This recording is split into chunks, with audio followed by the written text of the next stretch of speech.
Not yet. Posted by u/Sean Ivertson over on r/HFY. Neri set the auto-injector into a slow spin in the air in front of her. She could use it now or wait. Either way, the result would be the same.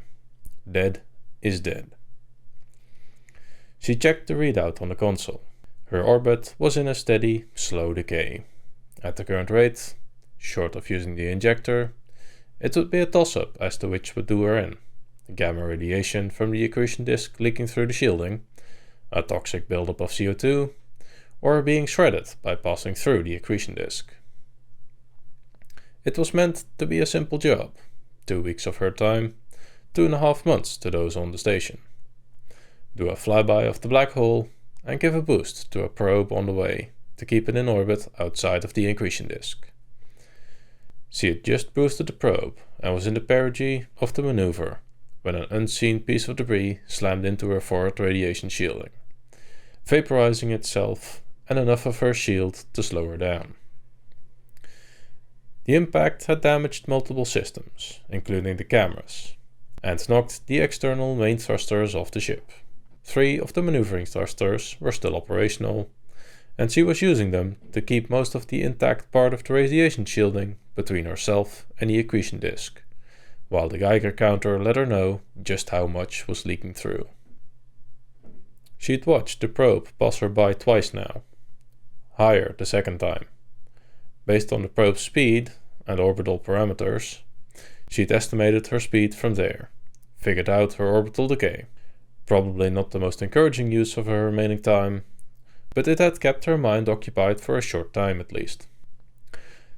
She'd sent a distress call right away, but with the increasing time dilation the nearer she got to the black hole, she had no way of knowing how long ago it was in their terms. Not that it mattered either way.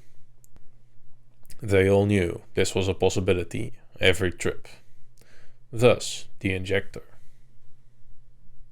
This is Nihariki Neri Cullen. I'm in a declining orbit around S1-MU4-A2. The Explorer 4 probe has been boosted into a stable orbit above me, but as I said in my last transmission, my main thruster is offline. Actually, it's probably in the accretion disk by now. And a large portion of my radiation shield has been vaporized in a collision with a fast-moving meteoroid of approximately 3 to 5 millimeters. I am not certain how long it's been for you, but since my last transmission, it's been about an hour. I have the injector out, but I'm not ready to check out just yet. I'll be putting on the vac suit for added radiation protection, and when the CO2 gets too high, I'll button up and use the oxygen from the suit. She let out a short laugh.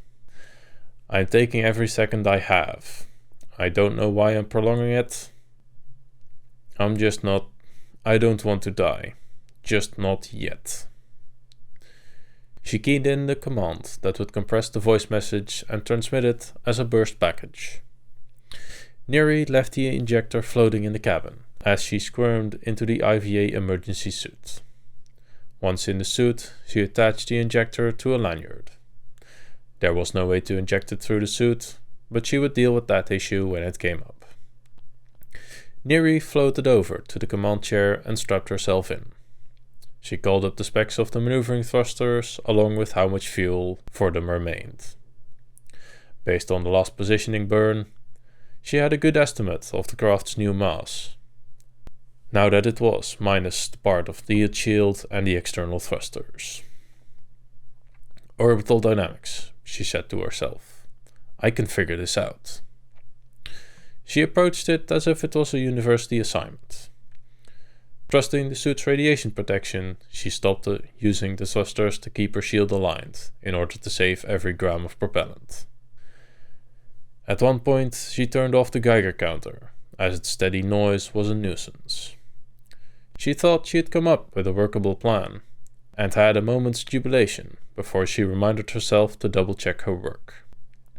Working through it from back to front gave her a ridiculous result. Once again, she worked the problem from front to back, and realized that she'd assumed all 4 thrusters being operational. She picked up the mic again. This is Neri again. It's been a couple of hours since my last broadcast. I almost have enough propellant for the 3 remaining maneuvering thrusters to put myself into a very long slingshot. Almost. Neri sighed. The best I can do is extend my stay in orbit for another few hours. By that time, the CO2 scrubbers will have failed. I will have used up all the ship's oxygen. And I'll be running out of oxygen from the suit's PLS. I'm going to do it anyway. Every second I can elk from this killing bastard, I will. She programmed the burn into the positioning computer and set it to fire at the perigee of the shallow elliptical orbit to take advantage of the O-burst effect. A few more kilos of propellant and I'll be out of here. But you're not killing me yet, she said to the black hole.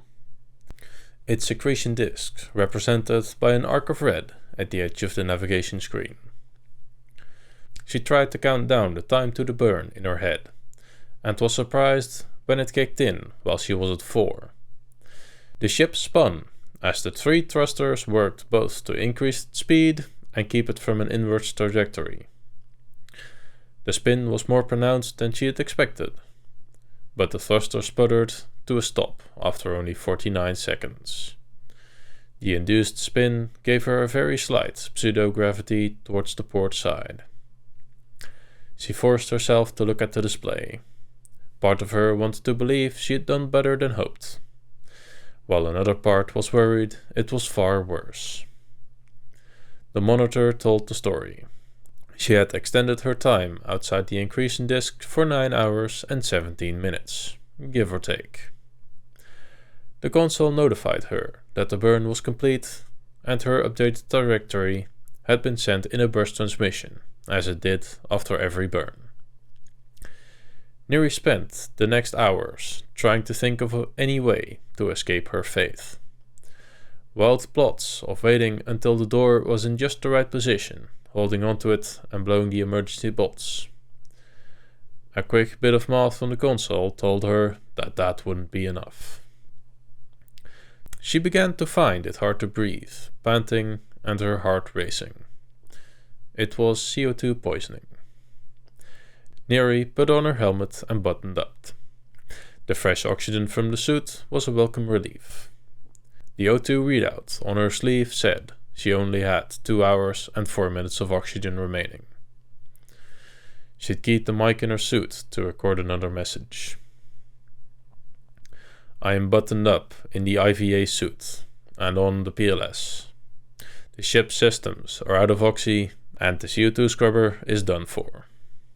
I have 2 hours and 3 minutes of air left. When it gets down to the last, I'll use the injector. Even if I'm not ready, I'm going out on my terms. Not of those of this bastard black hole. This will be my second to last transmission. Neri sent the burst transmission and worked on taking slow breaths. She was surprised how easy it was for her, given the circumstances, to remain calm. She sat, not focused on anything, the lights from her console a blur. She thought about every happy memory she could dredge up, though the unhappy memories came along with them, but she accepted the price. Finally, she checked the O2 readout on the sleeve of her suit. 6 minutes remaining. She keyed the mic. I guess this is it, she said, tears hanging in globulils on her eyes. I only have a few minutes of air left. Then I'm going to cut open the suit and use the injector. I just wish the cameras still worked, so I could look this bastard in the eye when I do it. I guess I love you all, even if I don't like you. Funny what it takes for that to sink in. She swallowed a sob. This is Niharuki Neri Cullen, signing off for the last time. She sent the burst transmission and then heard a beep from the terminal. Neri, come in. Hess here, on a rescue mission. Lunchbox, where are you? I'm plotting my flyby now. I've been en route for the past week. They sent me as soon as they got your initial distress call. The ship's banged up, and we don't have enough time to transfer fuel for another burn. I got that. That's why you got to go EVA and kick off from the ship. I'll be deploying the DCS for you. How much air does your suit have left? 4 minutes. Looks like this is a one-shot trick. You'll need to get out now. You'll see me coming. The tethers will wrap you up and drag you in automatically. Wait, you're using the drone capture system on me? It's the best we could come up with the time we had. It'll probably hurt, so I'll apologize in advance. Heading EVA now. Neri opened the door, hanging on while the stale air rushed out, then climbed onto the outside of the ship.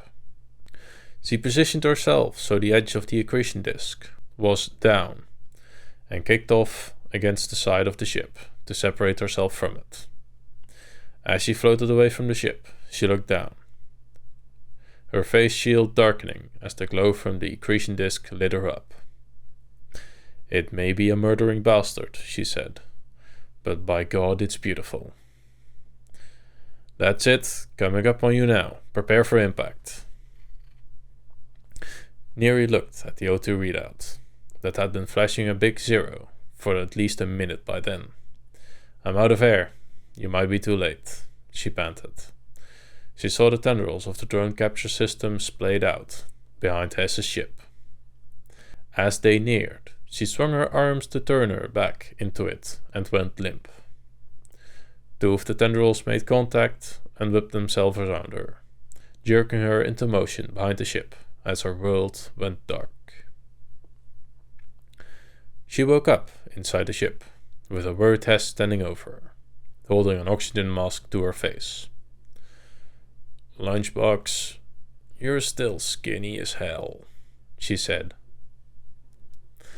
I thought we lost you, Lunchbox said in return. Neri coughed and groaned as she sat up. Not yet.